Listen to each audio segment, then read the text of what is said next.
Disclaimer. This is a work of satirical fiction. Any resemblance to real places or situations is purely coincidental and exaggerated for comedic effect. The story intentionally contains factual inaccuracies and absurdities as part of its artistic expression. Oh, we're back. We're back in Arizona, IA, out in the middle of, and damn, I feel safer, more insulated. But we took time to take a trip down to Anarchapulco. Went to Anarchapulco. Jeff Berwick's on, going to explain it to us. This is, I'm just going to rattle off some of the issues I want to make sure that we get to, and then just let Jeff monologue us all to hell. You know, one, I haven't seen Jeff in a few years. I go back, he comes over and says, yo, what's up? We're yakking. And I'm looking at him, holy crap, you're like 10 years younger. And I'm going to put up, here, I'll show you. I'll show you. This is Jeff now. He's a teenager. I mean, oh my God. You know, so he'll talk about his health stuff. He's always got some health thing and unit he's selling, and you too can be young and whatever the crap. But bottom line, Jeff's looking pretty good. You know, he taking care of his health. You know, you stop drinking. I don't know if you're smoking still or whatever, but there may be some secret sauce to Jeff. Well, you're going to explain it to us, because I tell you from personal looking at Jeff, he's a lot younger, a lot healthier, looking better, just saying. Now, Anarchapulco, of course, we're going to go over that. We want to talk about Anarchapulco and its success and the move from Acapulco after the hurricane of, you know, a friend down there that lived in Acapulco now lives in Puerto Vallarta. She was saying, oh my God, 200-mile-an-hour winds for 6 hours plus. It's like, man, she goes, I'm glad my husband was here to take care of business, because I folded. They were prepped up with enough alcohol and cigarettes, you know, to be able to pass out to security. So they were getting paid in cigarettes. You know, silver, gold, crypto, nah, we'll take cigarettes. I mean, you know, so there's that. You got to keep that in mind. And then they go to Puerto Vallarta to be safer. Well, then what happens? We'll talk about that too, you know, what was really going on there. And who do you ask?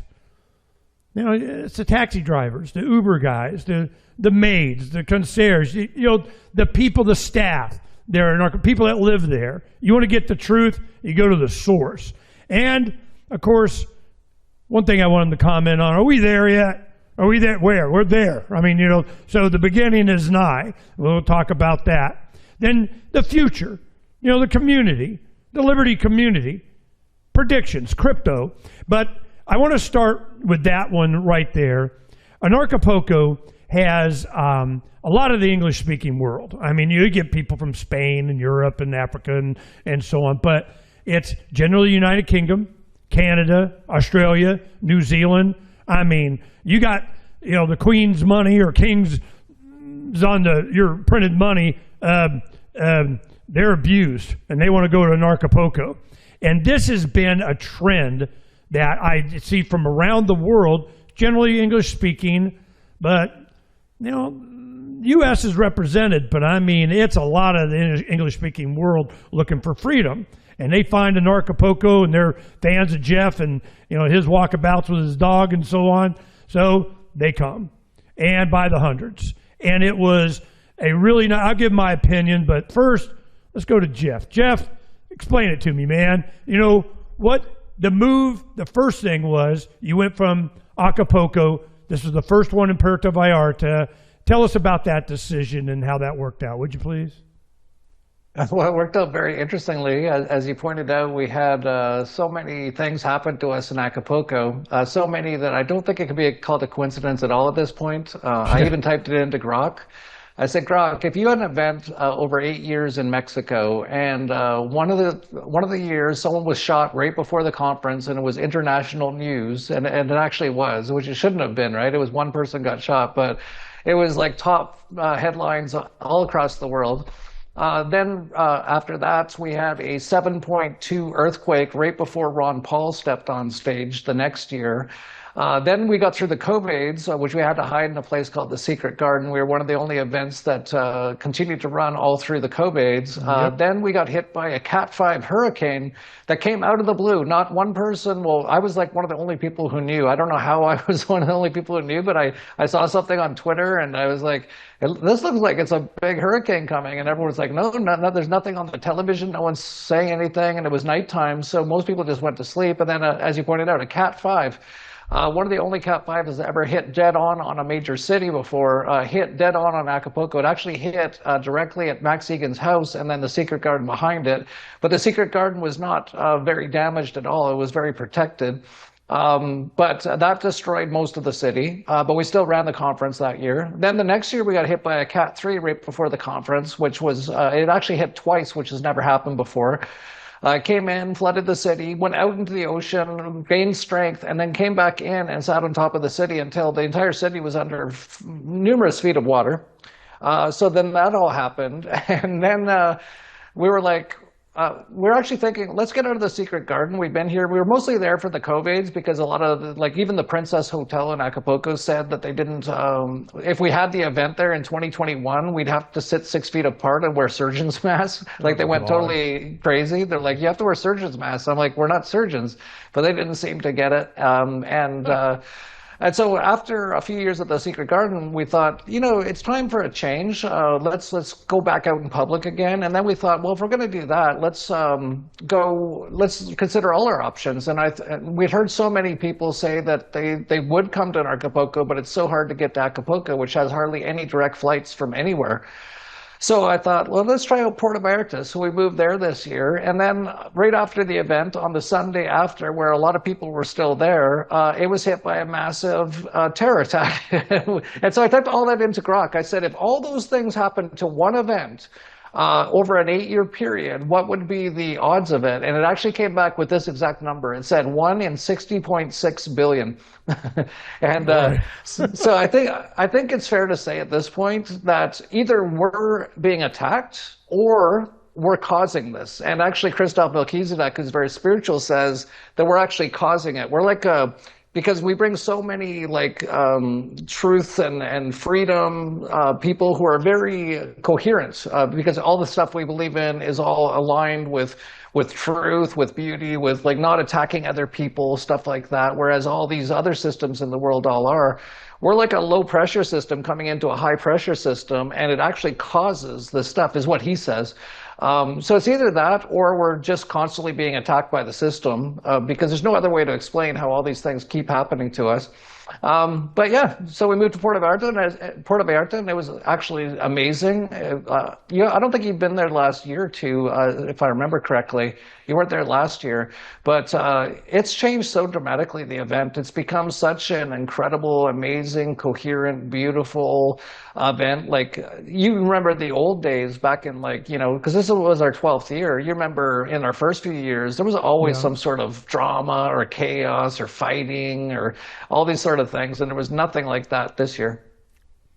Well, the reason I think is, I don't know why. It's just evolved. It was, this year it was at a convention center, a newer convention center. Puerto Vallarta is almost like Dubai in the construction. Oh my God. I even asked Grok, I go, what the hell is going on? Why is there so much building? Said something about, it's a tourist thing and it's growing and getting more popular. But there's also something about the World Cup is coming to Mexico somewhere, and that Puerto Vallarta would be, like you're saying, direct flights.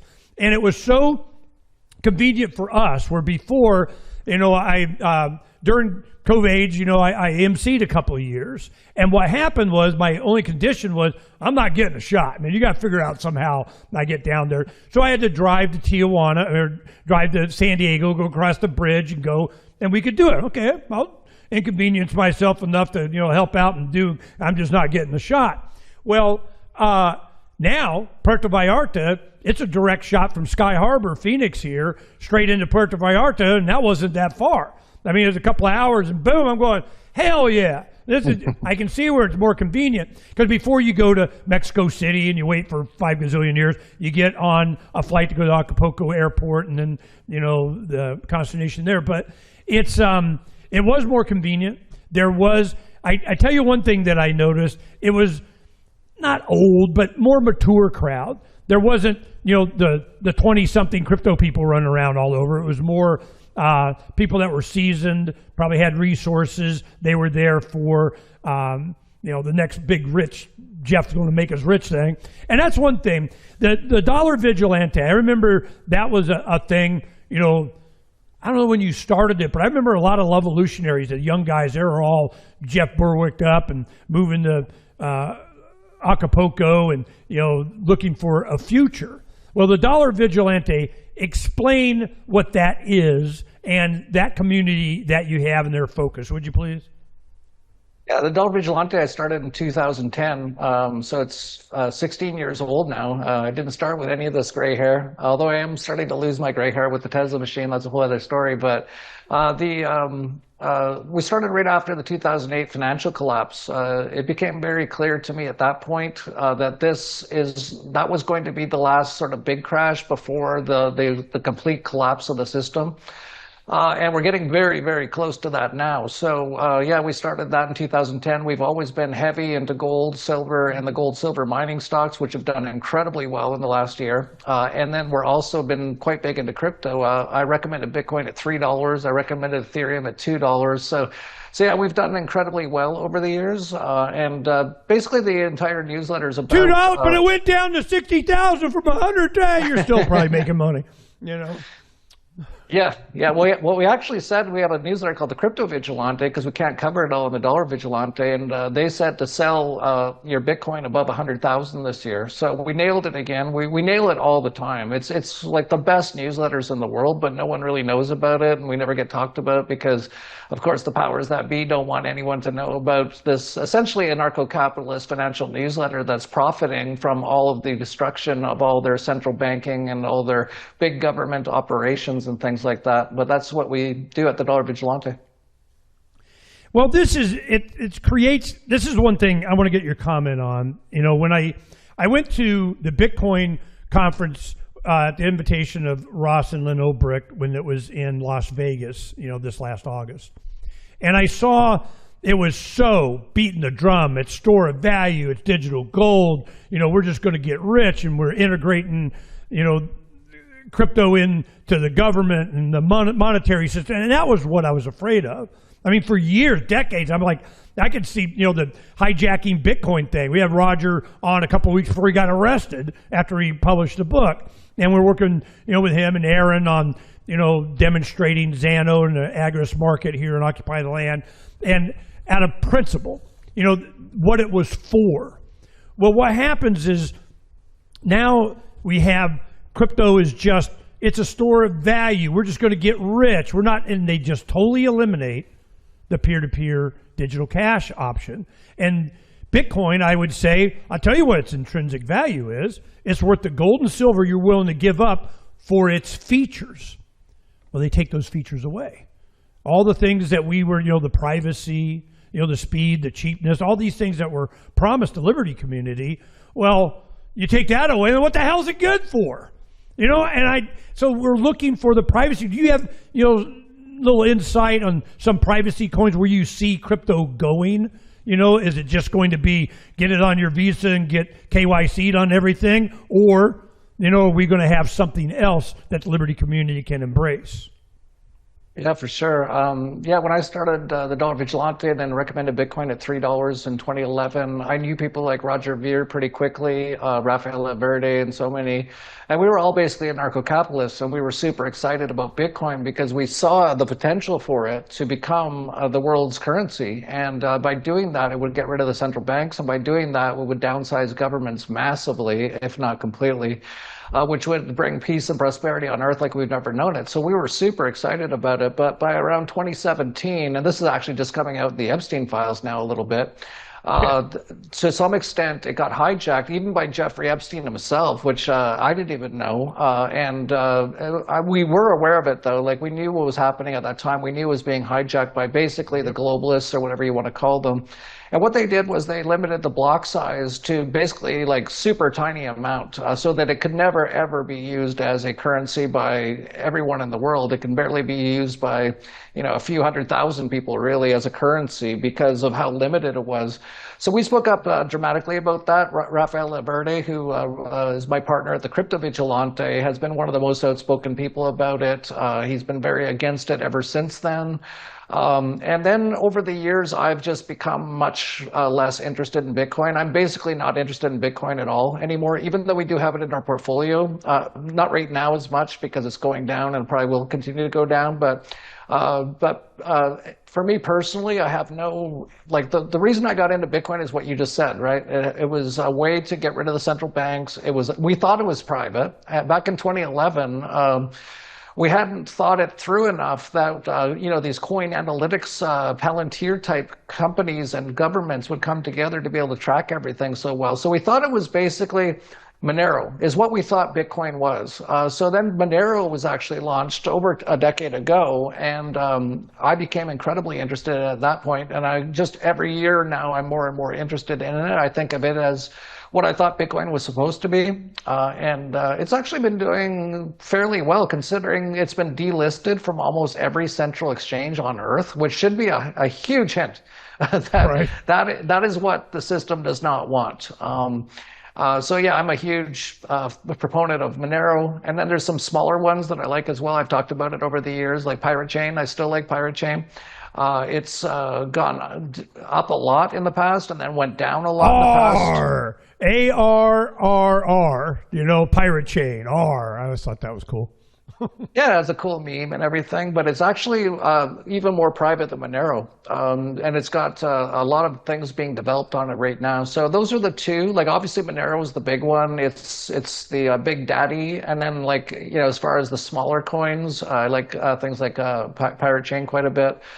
And I think they will start to catch on more and more as these governments and things like that get more and more tyrannical. I think, if you look back at Bitcoin, the reason it took off was it was mostly used on dark web markets. That's what the Ross Ulbricht thing was all about. Of course, they went after Ross. They could find him because Bitcoin is trackable. But now there's no darknet markets on Earth that use Bitcoin. They'd be crazy to do that. It'd be far too risky. And they all use Monero. So really, we're kind of back at square one a little bit with where things are at. But yeah, I'm very bullish on Monero for the future. We kind of latched on with Xano, and the reason is because it's creating an infrastructure that we wanted to use, and they got their own stable coin, and they got, and I interviewed all the developers and so on. And before we kind of went in, I wanted to talk to them. Why? Why are you doing this? Why? Well, one of the main developers is a guy that created the base code for being anonymous with Monero. So I'm going, okay, so there's that. When I talked to him, of course they're nervous. They don't want to no, I insist. There was two guys. One was kind of the businessman. One was the, kind of the CTO. And I'm going, I want to know why. I always ask, why? And he was from St. Petersburg, Russia. And the reason was he didn't want to be surveilled by Putin. He's going, I didn't want to be, I wanted to be private and I could do it and I did it. There. What's the big deal? Well, he's inundated by all these anarcho-capitalists and libertarians and all these principled people going, he goes, hey man, I just wanted to be private. I don't know what the hell you're talking about. So I'm talking, and I go, look, you need to watch this video, the Philosophy of Liberty thing. It was in Russian. It's in like 45 languages. We're going to be launching that project here soon. The 50, Beware the Ides of March. So Corbin and I have been working on this with Ken School. It's a thing, and we'll make sure you know about it. But the whole point is that if the Philosophy of Liberty is about self-ownership, in this 8-minute video that you have this Russian guy watch it in Russian and get, okay, I get it. And when Ken Schoolin did this, it's a long story, but it was 93, goes to Russia after the Soviet Union's breaking up, and he's going, we got to get this. Now this guy who was his tour guide is now a billionaire grocer. And you go, whoa, okay, that's cool. James and I was interviewing Ken, we find out all this. And what happened, he goes, look, this book, The Adventures of Jonathan Goebel that you wrote, that kind of Austrian economics, what it's all about in a simple format for somebody coming out of the Soviet Union can understand. I need a primer. I need something they understand, property rights, tax, they don't know what the hell you're talking about. We need to get that. Well, somebody, an activist then made this flash animation, but that was like a thing back in the day in the 90s, and it was first translated into Russian. And I'm going, when I talk why to all these people lately or last year or so, it was, well, I read, like I see your book back there, Human Action, and, I read Ayn Rand, and I read, and I go, why? Why? Is that all of a sudden nighttime reading? You just kind of picked it up? I mean, there has to be a reason. And it kept coming back to they saw that flash animation, that it was about self-ownership, and it kind of sent them down that road. So I'm going, okay, well then I'm thinking, America's coming out of this woke stuff and everything. It's like we're coming out of the Soviet Union. I mean, we need to understand the fundamental base of what this is all about. That you get that splinter planted in their brain, in their mind, and that has legs. I've seen how it's 5, 10 years later. And the same thing with Anarchapulco. So the lesson that you're trying to get, the idea, the philosophy, the understanding of what this is all about, how do you do that with Anarchapulco? How effective have you been? What are the issues that because you have a wide range of speakers on a lot of different things. How do you craft that? And is it just you? You got staff? Tell us about Anarchapulco. Give me the elevator they need to go next year of speech, man. Go. It's changed a lot over the years. As you know, in the first few years, there was a lot of people in like black T-shirts and get really drunk and angry about the government. And, there'd be a lot of anarcho-capitalists up there with all their slideshows showing why government is so bad for the economy, why it causes poverty and all this sort of stuff. We don't have too much of that anymore because to me, that's just like obvious now. Like if people don't understand that at this point, they're never going to catch up in time.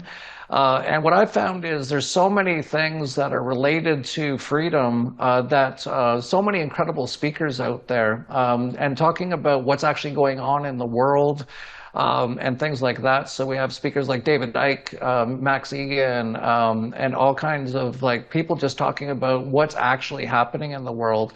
And what's actually causing it and stuff like that. So there's a lot of what you could call truth people and a lot of freedom people. And that's basically what it is. It's basically a truth and freedom event. And we are not afraid to talk about any topic. We've had flat earth stuff on for the last couple of years. We've had flat earth debates, stuff like that. So it's turned from being a purely anarcho-capitalist sort of conference where we really focused on the government to a lot more about what is actual freedom. And this is actually a evolution I've gone through myself because I used to think about 10 years ago when I was drinking a lot that the biggest problem in the world was the governments and the central banks. Now I don't believe that anymore. I actually think the biggest problem for almost everyone in the world is their own mind and the programming they've been put under. So once I started to work on that, and I did things like meditation for years. I was doing between an hour and sometimes 5 hours a day of meditation for years and years. And as I was beginning to like really realize a lot about what this world is and what causes all the problems. And it's usually the people actually create their own problems themselves. So that's when I started talking a lot more about that stuff. So then we have people coming on talking about consciousness, talking about how to work on yourself, self-work, shadow work, all these sort of things. And it's all kind of tied into one week. And of course, we talk about other things as well. We talk about crypto because privacy crypto coins could still have the potential to get rid of the central banks and the governments, which would be awesome. So we talk about every single angle of things related to freedom and not just focused on how bad the government is. I think that's like a given at this point. I think if people at this point haven't realized that, they're not coming to Anarchapulco anyway. Right. And so we don't have to start, at such a base level. But yeah, that's what it's become. It's become a really interesting event with all kinds of incredible talks. Like we had talks on how they're injecting nanotech into people now, how they're, what kind of AI systems they're putting into place to control people, to control their minds. We had people talking about what is the history of the world? Is what we're told about history true? Which it's definitely not. And then they have all kinds of incredible theories on it. So it's really encompasses everything. Like you were there this year. Like maybe you can tell me what you kind of saw as like this huge milieu of incredible topics. You know, I got to talk to a lot of people. We had a table out in the lobby here, and I spent a lot of the time there. We were doing a lot of work. And the conversations were very interesting. And a lot of the people that we met at the dinners and so on, and sitting around table, and you get a, guy from New Zealand and an Australian Sikh that, came with a friend that it's just amazing how people wind up there. My impression over the years has been that Anarchapulco was an experience that people needed, like a lot of these festivals, you go and you find out you're not alone. And that's what a lot of people are looking for. Am I crazy? I mean, am I the only one that sees? And then you get all the receipts and the details, and somebody like Aaron Day going up and doing the Epstein files on crypto oh my God. I mean, it was just, we had him on yesterday, doing all, we've talked before, but he said just even since Anarchapulco is AI scanning all the Epstein files and look at, oh man. And Lutnick is so deep in with Epstein and the future of and tethered dollar and stable coins and him and friends get the benefit of, and Trump and family doing their USD1 stable coin, and then Binance gets a pardon CZ from there, and then all of a sudden you find out he owns 80% of USD1, which is Trump. Oh my God, here we go.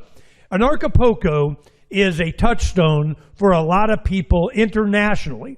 It's not like, like we did our freedom summits in here in Arizona for a decade or more, and all, and that was a lot of the names. I mean, we have, Ron Paul, Lou Rockwell, Peter Schiff, Doug Casey. I mean, we had a lot of the guys, but it was before they were famous, or infamous.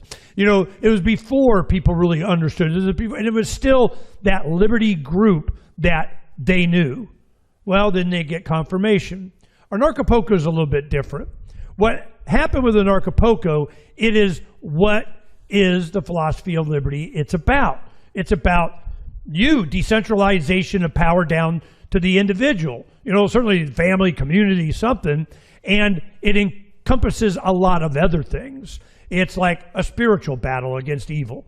It is how do you, quiet your mind, and what do you pay attention to? And the future is about credibility. Who do you believe? Why? Are you guided by principle? Or is it, well, we're kicking ass in Iran, we win, I'm Team Jersey, whatever the hell. The future is abundance. And I want to, bring it back to you on that. I am looking at, especially living out on the land here, that we knew that certain technologies are going to allow us to have a first world experience, not too hungry, not too thirsty, not too cold, not too hot, not too unsheltered, not too whatever. And technology with the communication with satellite, solar panel, all kinds of stuff gives us the ability to break away from this control grid. And I'm looking for the future. What do you see is what are the people there for? They come and they go, well, what's the next tip? We're going to get richer and kind of whatever, and hodl our crypto and be worth more. Or are you investing in freedom, at least your own freedom? So the spiritual aspect that you bring to this, the battle between good and evil, and I tell you, a lot of people are starting to embrace Christianity. I mean, it's really the only religion that's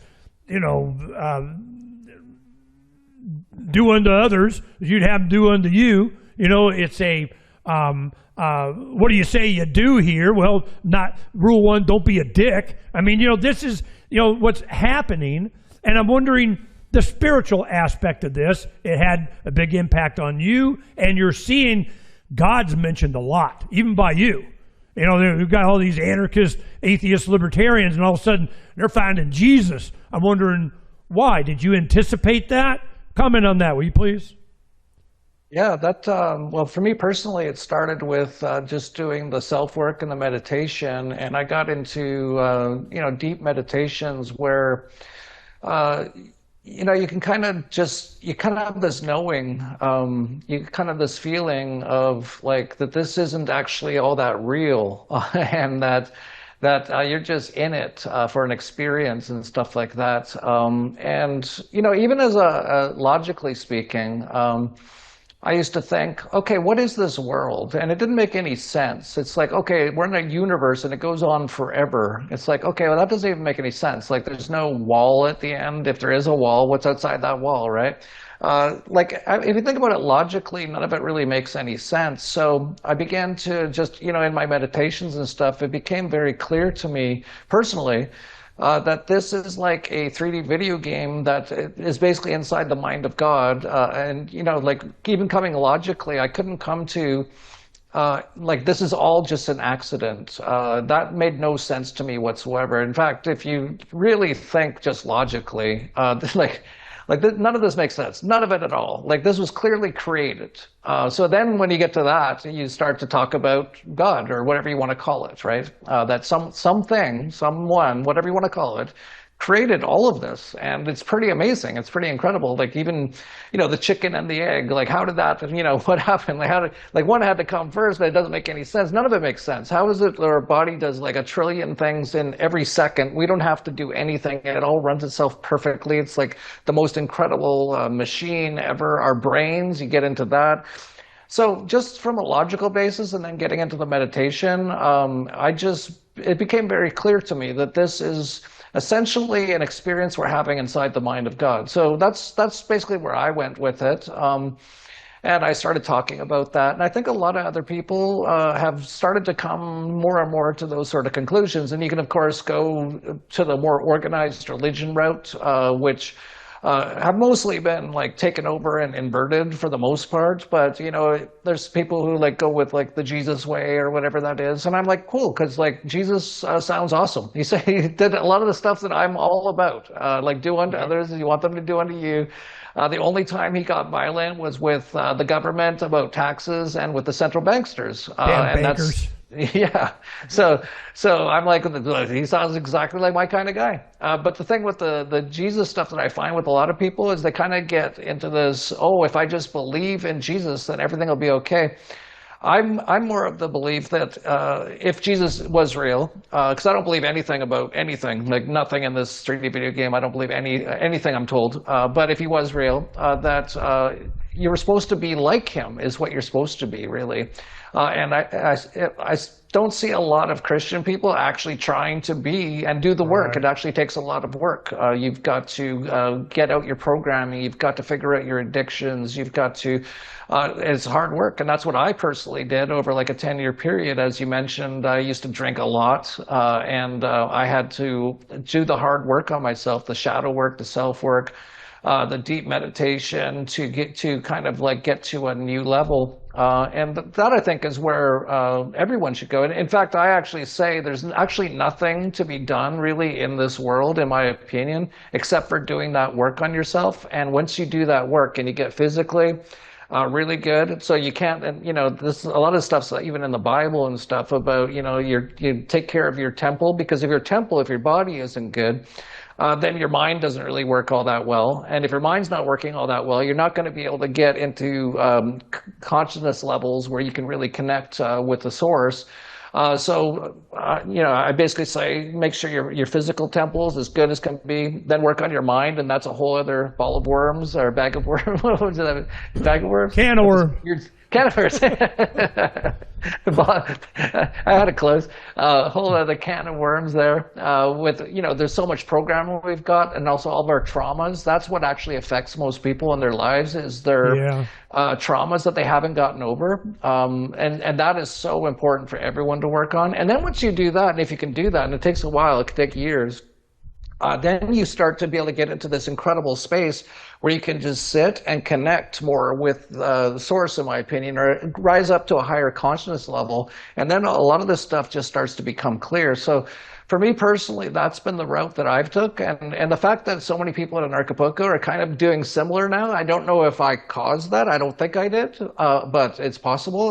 There was a lot of people who came up and said I changed their lives, and they started doing things like what I was doing, and then all of a sudden they've reached these sort of levels or conclusions as well. But yeah, it has become a very different event from 12 years ago, that's for sure. One thing I wanted to, a lot of shortcuts for people. There's always ayahuasca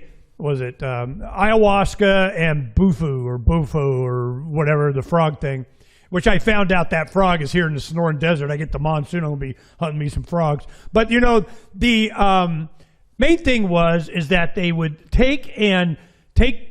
go through the ceremony. You got to prepare yourself, you know, your diet and drinking and, you know, water, and make sure you got a shaman go through this process. And I remember going on the beach in the morning. They would still be out there watching the sunrise, and I just got up and they were up all night and still under the influence. And I would interview a lot of people and then have them come on the show and so on. And it seems like these drugs, these chemicals, these plants and animals and stuff, got them to a point to where they could process information much faster. Their brain opens up, and all of a sudden they're processing information about their entire life, and therefore I'm not going back to Chicago. I mean, that kind of thing. And it was that was kind of the commonality that I got, that it gave them the power to process their circumstances and think critically and deeply, you know, over however many hours, time compressed or something, and they were able to process all this stuff and then use their brain's capacity opened up to realize some truth. Then the bufu, you can tell me about that. The frog thing, it's not as long a trip. I mean, it's, you know, the influence over an hour or something like that. And these are like shortcuts to what you're talking about. Do you recommend the shortcuts for some people as therapeutic, or you just rather do the long haul meditation thing? What do you think?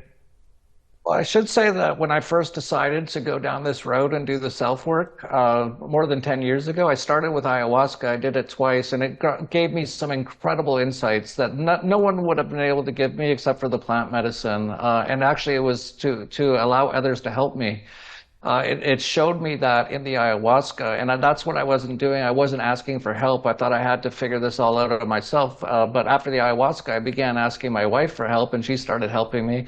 And then I went on to do iboga, which I actually do consider the most important plant medicine on earth by 1,000,000 times over. And it actually is nothing really all that psychedelic. You just go into deep, deep, deep introspection for like 2 full days. And what's that called?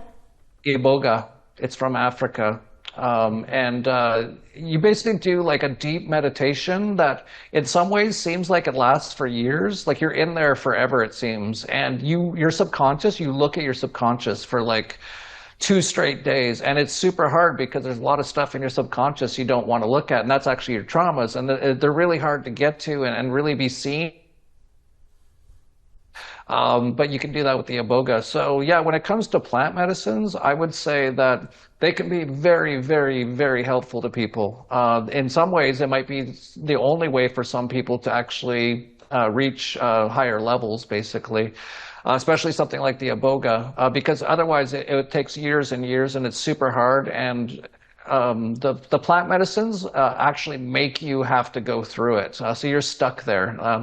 Like I'll give you an example. Like I could get into meditations and I'd get into some pretty deep meditations sometimes, and all of a sudden a memory would come up from my childhood, and it'd be something I didn't want to look at, right? And it'd be like, you know, I was getting beat up by my dad or something like that, and I'd just kind of like wince and I'd breathe and I'd like not look at it because it was so hard to look at, right? Like you're a little kid getting beat up by your own father, like just you know, you can imagine like how traumatizing that is, right?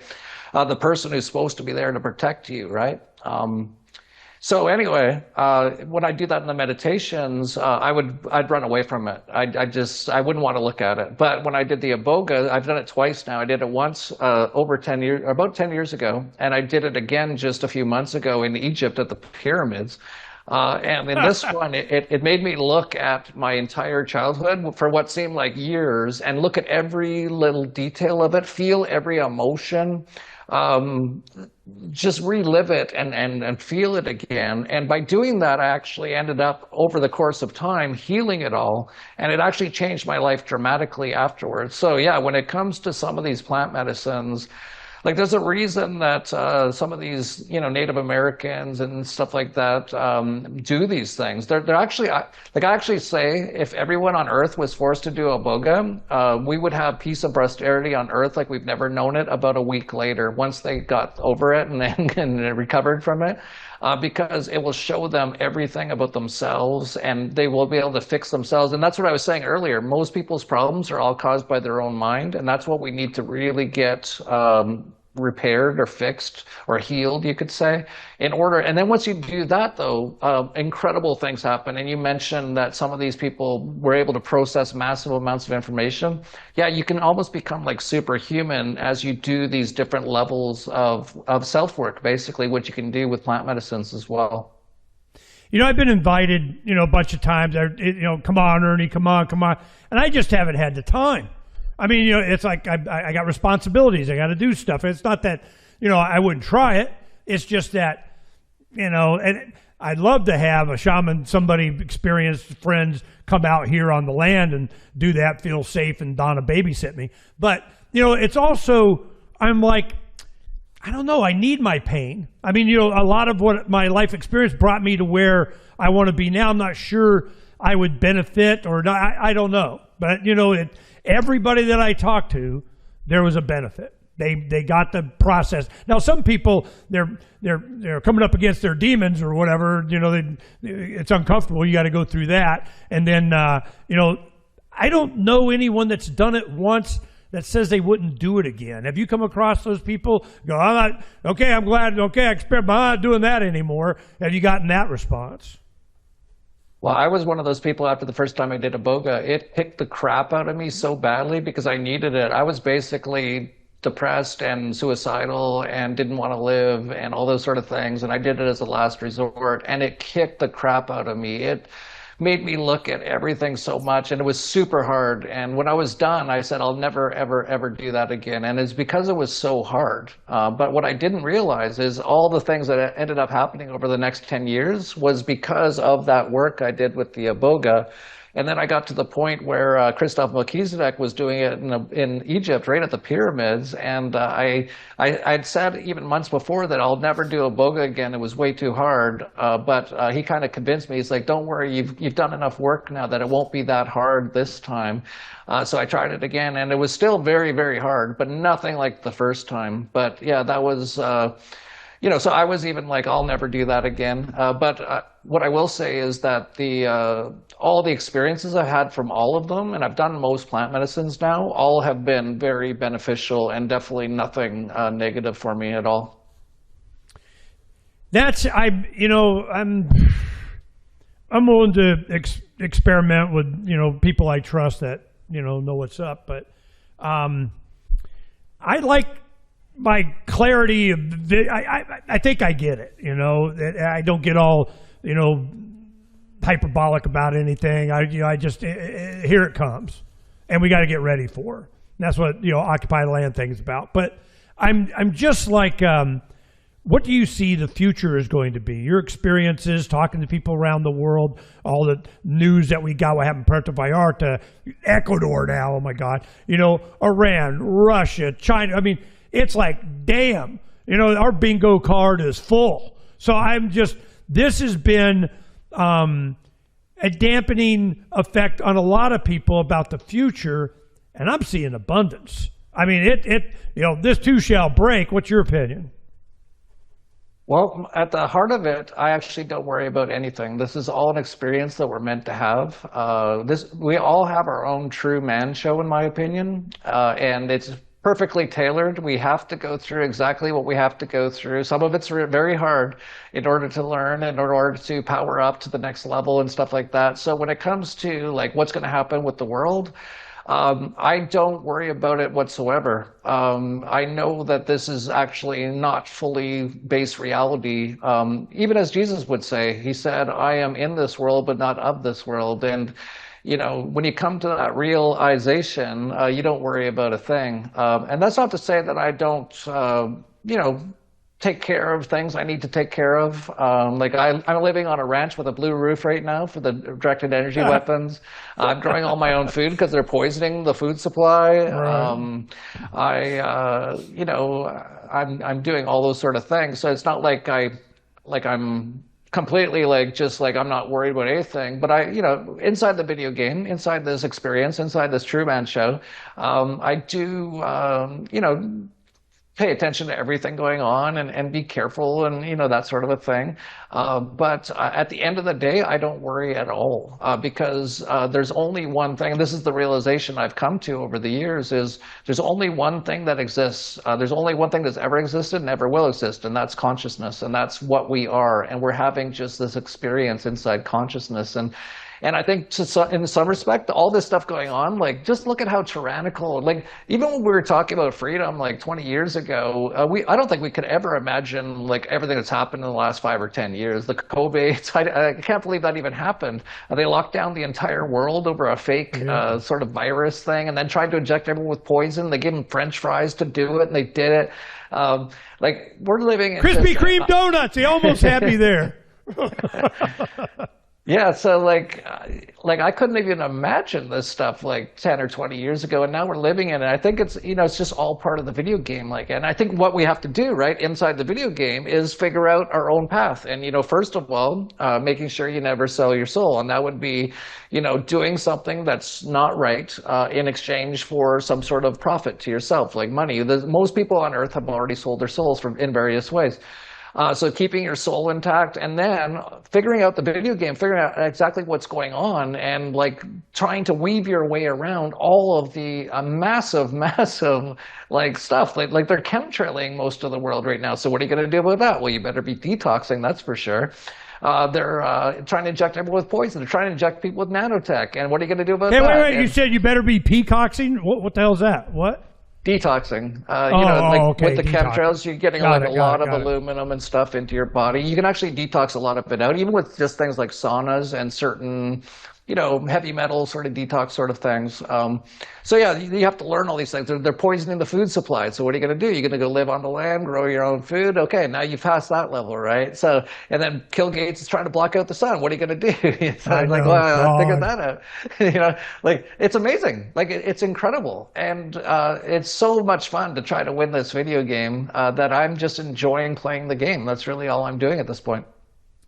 I think people are influenced by your positive aspects on this and pointing out what is and isn't, important.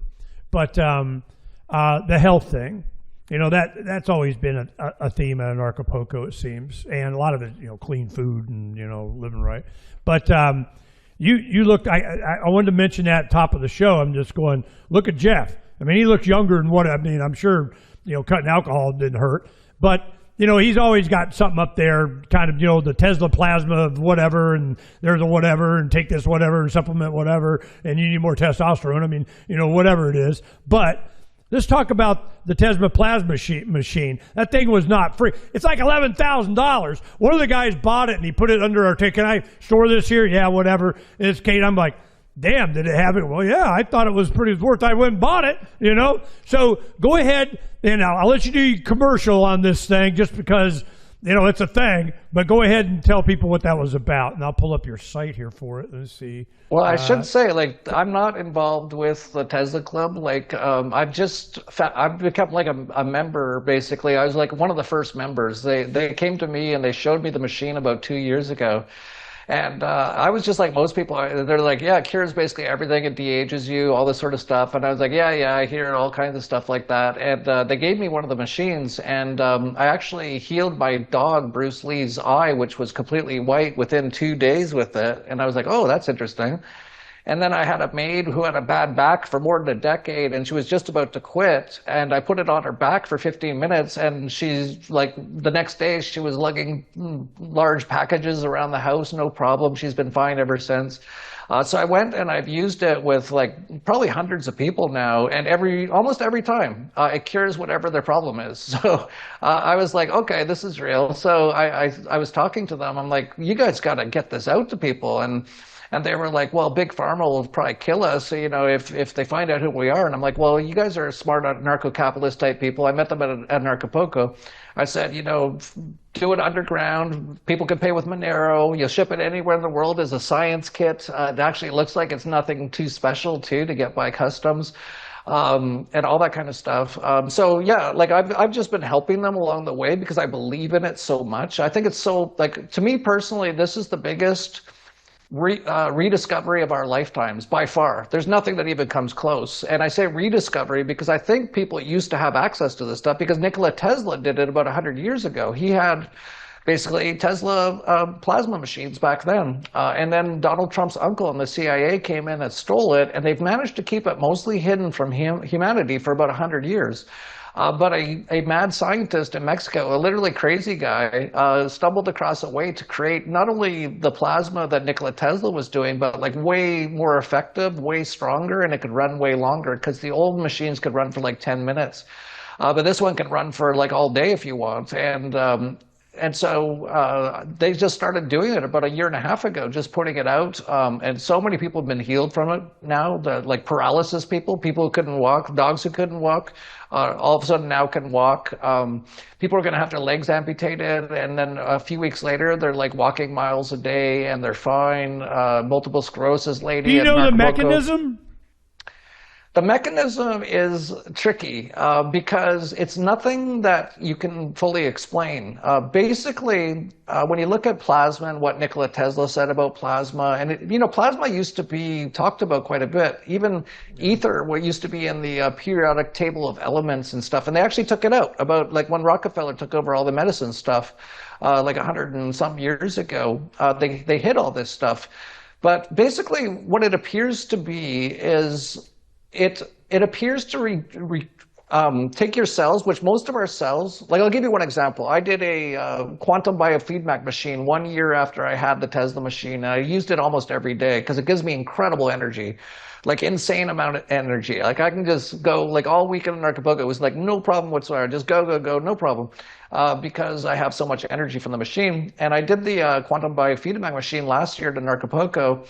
And I'm 55 years old. I was 54 last year. And my tissue age was the same as a 30-year-old. And I had the energy in my cells of a 10-year-old. And that's exactly what I was feeling. And actually, I can just, like, it seems like I'm de-aging in so many different ways.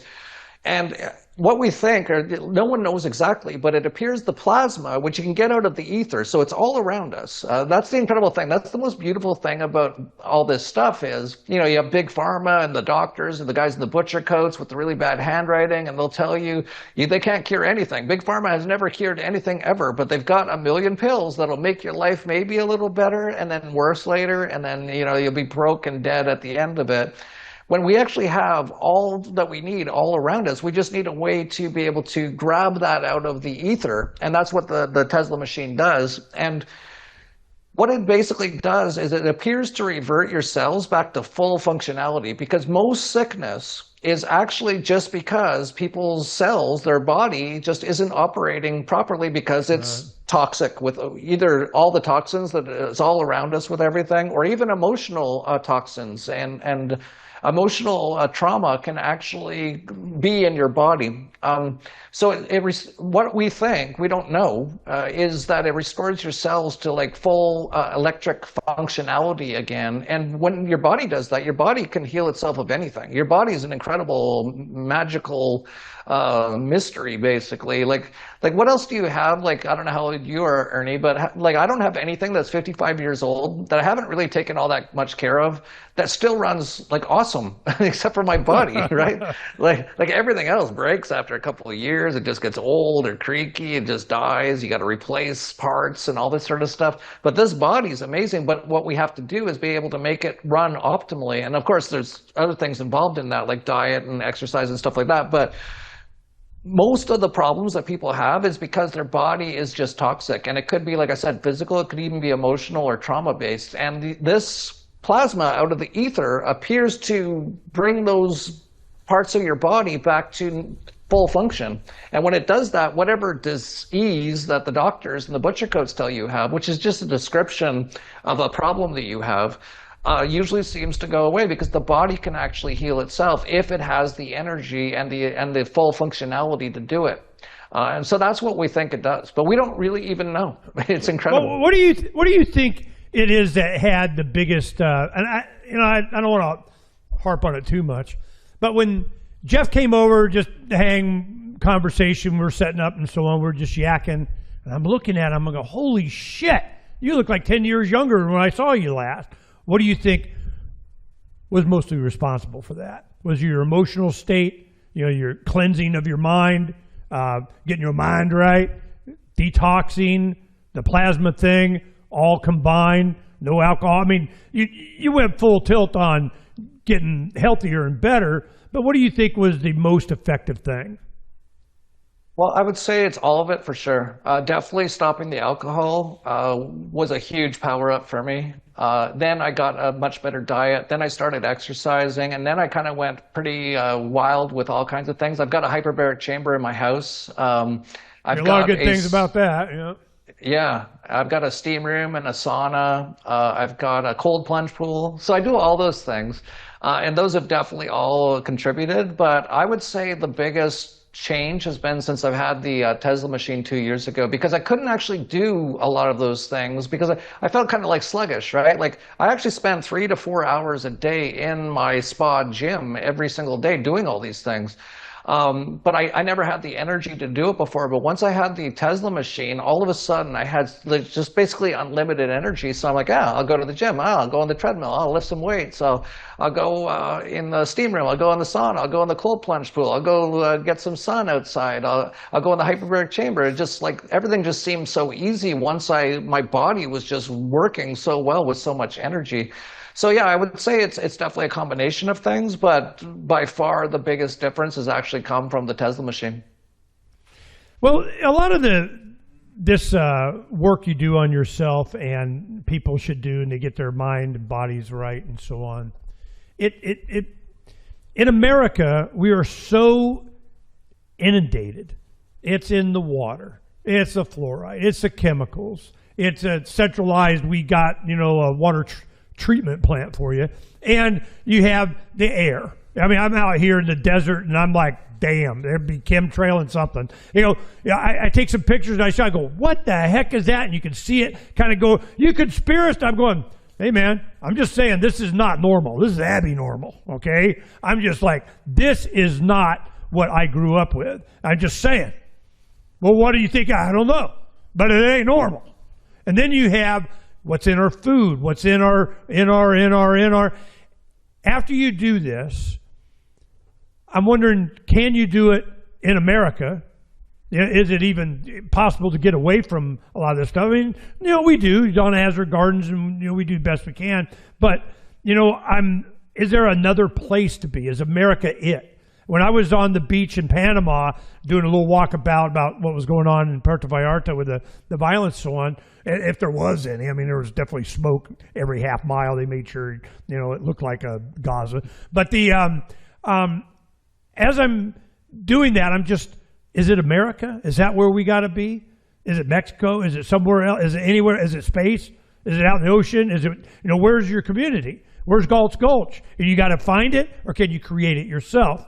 In your own area by doing the work on yourself, your body, your mind. What do you think? Is there, do we got to occupy land somewhere else, or not even the land, or space, or go orbit Mars, mining asteroids? I mean, what is it that you think that we should be focused on where we try and be free? Is there a place? Well, I would start with everyone needs to really do the work on themselves that we were just talking about, to get out all these programs and get it physically, mentally, and spiritually really good. And then actually all this stuff becomes very obvious. You see signs and symbols, you get all kinds of downloads and stuff. So I would say there is no one place that is, safe. And we didn't come to play this video game to be safe anyway, but I would say, for the most part, trust your intuition and your gut. So, if you feel like that's where you should be, and you've done that, you sit there, right? You're like meditating in the morning, you just like for an hour, and you're like, just trying to feel, and you even ask the question, should I be here? And all of a sudden it becomes this like, your body feels it and it goes, yes, you're supposed to be here, then that's where you're supposed to be. So that's what everyone needs to do. You really need to go inside for the answers. And there is no safe place. But if you do the work, really there's nothing ever to worry about at all. And even inside this video game, if you do the work, you actually get through everything. You become like superhuman if you do the work.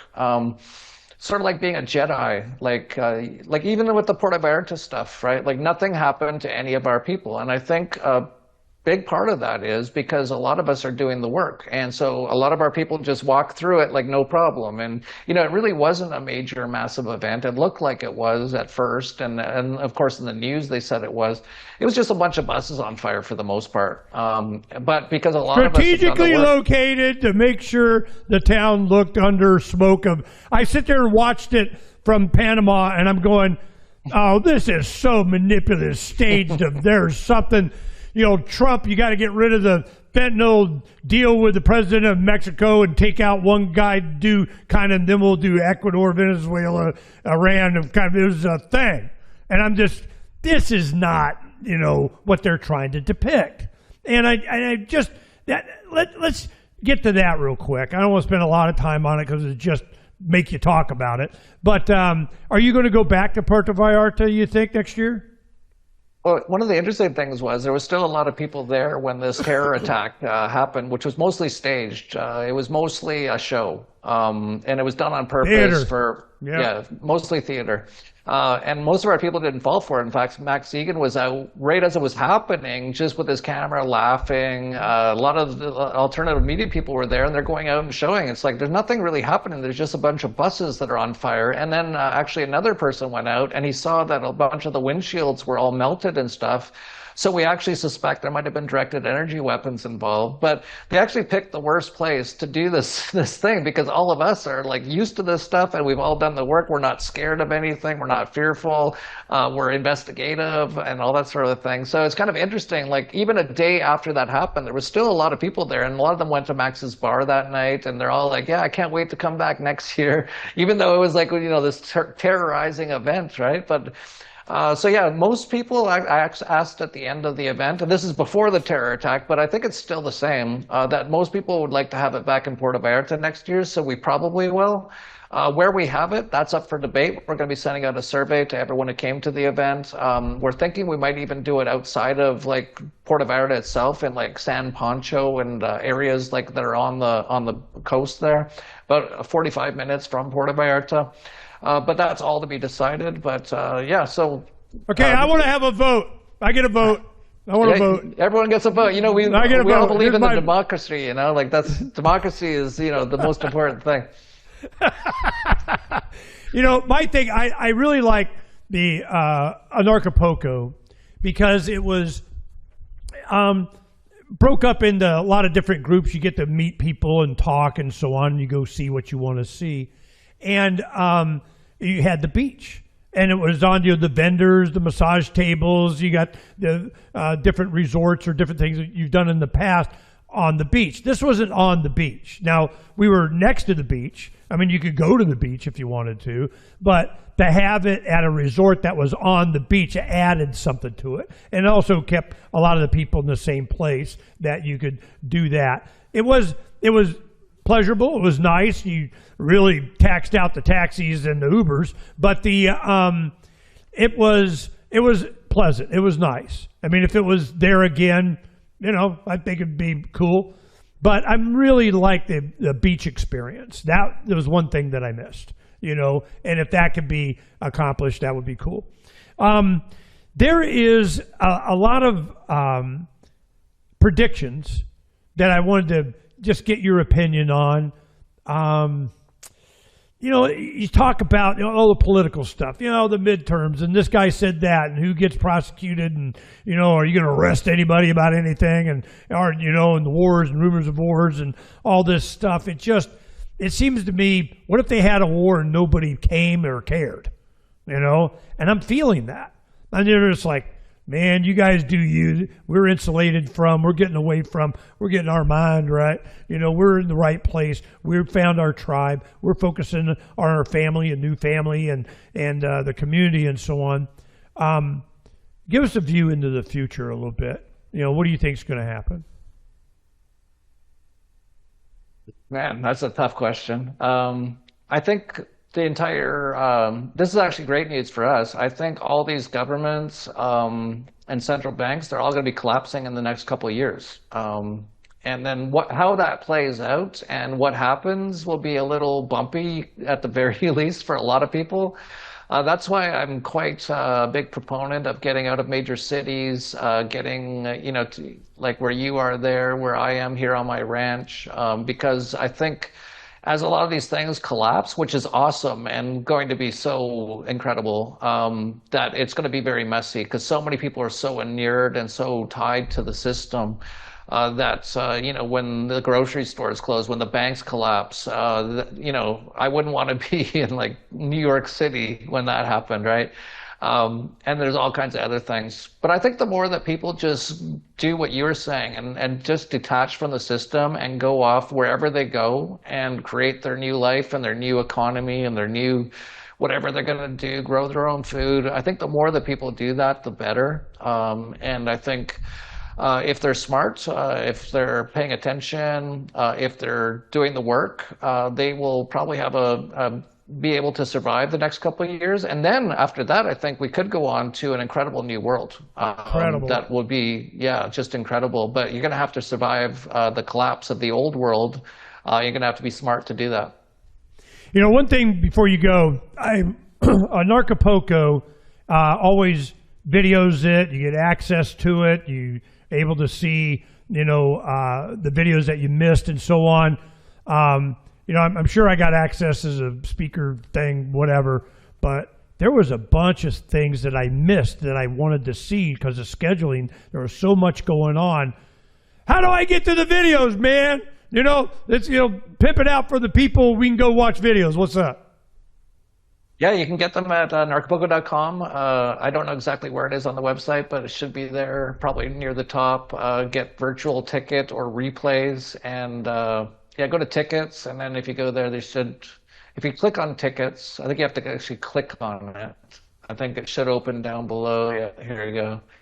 Oh, we got pre-sales for 2027 already. I didn't even know about that. Scroll down. Oh, there. I think you passed it already. Scroll up, scroll up. There it is. Scroll down. No, Virtual scroll down. Yeah, right there. Anarchapulco 2026 virtual access. There you go. And if you want, you can get the Dollar Vigilante and Crypto Vigilante bundle as well. And yeah, there was so many incredible talks. And we actually had 2 stages, as you know, and we recorded all of it. So there's a massive amount of incredible information and incredible speakers. So yeah, you can get access to all of it for just $150. Pretty good. It's like I don't know, got to be 100 hours of stuff, which you can watch at your own pace, of course. Unlike us at the event, we had to watch it like every single day, every hour of every day. You can kind of take your time, but yeah, there's so much good information in there. I highly recommend it. Yeah, this is, it's a mile marker. We're at a mile marker in history. You know, this is, you know, what's going on now is, you know, there's a before and there's an after. There's a before, invasion of Iran, Venezuela, Ecuador, whatever, Trump kind of whatever, and Anarchapulco, you know, and we're just getting to the truth kind of deal. And there's an after. And the after, I'm very, very optimistic. See, the whole concept of Freedom's Phoenix was from the ashes of Lady Liberty's torch, freedom's rebirth, freedom's phoenix. That was the point. You know, for my grandkids, I'm like, we're going to have to go through the ashes. And when we saw it in late 19, it was the movie Joker came out with Joaquin Phoenix.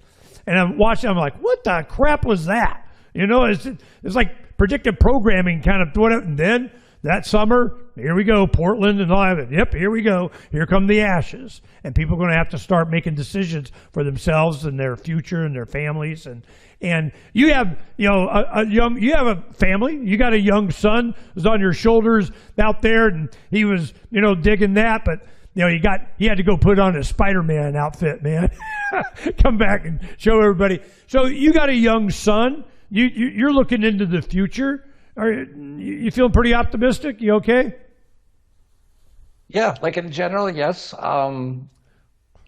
I think it's going to be a very different world that he's going to grow up in. Even if you look at the AI stuff, but I think the AI stuff is all actually going to start collapsing in a couple of years for a number of different reasons.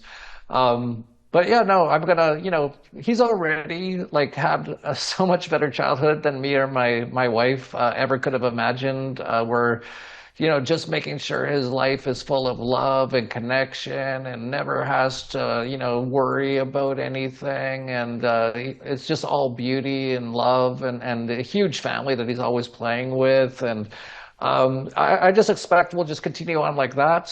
He'll never see the inside of a government indoctrination camp, of course, and he'll just be unschooled. And, even if he just ends up running this ranch and with all the animals and with all the greenhouses and growing our own food. And if he wants to make a business out of that at some point or whatever, I don't know. But yeah, I'm not too worried. Even if it turns worst case scenario and we go into this full Terminator Palantir thing with drones coming around trying to kill us all of us freedom fighters and stuff. Like, I don't laugh. Like he's a strong kid. We have a gym in our house. He's going to be in the gym all the time. If he gets up to 16 years old and he's like in perfect physical shape, and we have to go be out in the mountains, like basically fighting off the government drones with like cyber attacks that we're doing on them and stuff, like that'd be pretty cool too. So even if it goes dystopian, I think we're really going to enjoy just surviving it. And if it goes totally beautiful, all the better. Thank you for spending time with me, Jeff. I think this is a good message for people to see that resistance is not futile.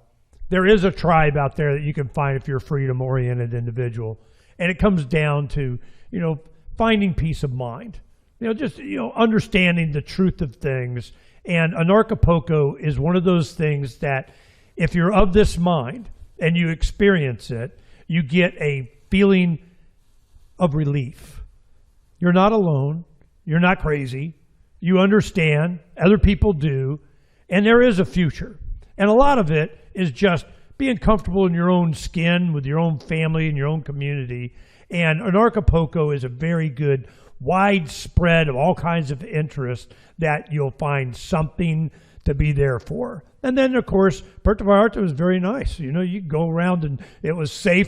Even in the middle of all the crap, it was safe. I mean, it was such a psyop. And they do this every year. CIA says, don't go there, you'll all die. Or, we have a travel warning against the whatever. Or Jeff's agent of the whatever and reptile stuff. Just bullshit. I mean, it's just constant. And Ike, speaking, he did a Zoom thing. That was very popular. Like all of a sudden he's not crazy anymore. So a lot of this stuff has just been. It was so refreshing. I really enjoyed it. Thanks for inviting me down because I really met a lot of great people. Oh, the founder of BitChute is going to feature our project at the top and do. I mean, it's a really good networking opportunity as well. And you get your mind and body right. It was really good experience, and we look forward to promoting 27. And I'm very interested in where it's going to be and how we'll participate. We'll make something happen. And there's a lot of other stuff we can talk about, but that kind of the gist of it. Before you go, I mean the visuals that they had for Puerto Vallarta and the violence and everything. On a scale of 1 to 10, what kind of bullshit were we looking at? I think looking back at it, 10 out of 10. It was almost nothing in actual fact. It was really about 9 in the morning on Sunday or 8 in the morning. All of a sudden, and we're still not sure how this happened, like there was a bus on fire on almost every street in Puerto Vallarta, and a bunch of OXXO stores were all on fire. There was really not much else other than that. There was a couple gunshots fired. We do know of one. One person was hit in the arm. But really, there was hardly anything. It was mostly a show. And then after that, they just left. And there was no police the entire day. Actually, for 2 full days afterwards, there was no police. There was no fire people. They just lit everything on fire and left. And so as long as you didn't get lit on fire somehow, or if you were in a building that was on fire, you could get out, there really was almost nothing that happened. It was truly a staged psychological operation for a number of agendas. It was really incredible to witness like live inside of it. And that, like I said, like maybe they did it that weekend partly because we were there, because they do seem to target our event. It just seems that's the case. And if that was the case, they kind of backfired on them, because Max Egan was out within like a few minutes videoing with his camera saying what a joke this is. Like there's nothing to worry about and all that kind of stuff. Patrick Henningsen was out there. Dan Dix was out there. I was doing a video. I was like, yeah, there's a bunch of fires. I don't know what's going on, but no, I watched your video behind your house there. I'm really glad that it happened to a crowd that, understood. They could see. They weren't all freaked out. I mean, early on, Dan Dix was kind of, things are happening here, man. But it quickly evolved into, it's just, they, them, those doing their thing. And we'll find out later. It's always got to wait 3 weeks, find out what the real story is. But I'm glad that you're there. I'm looking forward to promoting what you're doing next year, and you got a great team, take care of business, and there's other festivals and so on that go on. You guys are going to Lieberland, Poco, and maybe there might be something in New Hampshire, maybe there might be. Let me know how we can help. I'm supportive, man. I'm glad you got the right mindset. You have great events, and you have a lot of life-changing presentations and confirmation of truth that people are feeling, and they get to experience it. It's awesome. Anarchapulco 2027, be a coming, keeps getting better. Jeff Berwick, thank you very much, Jeff. It's been a pleasure, man. Always a pleasure, Ernie. Thank you. All right, peace, brother.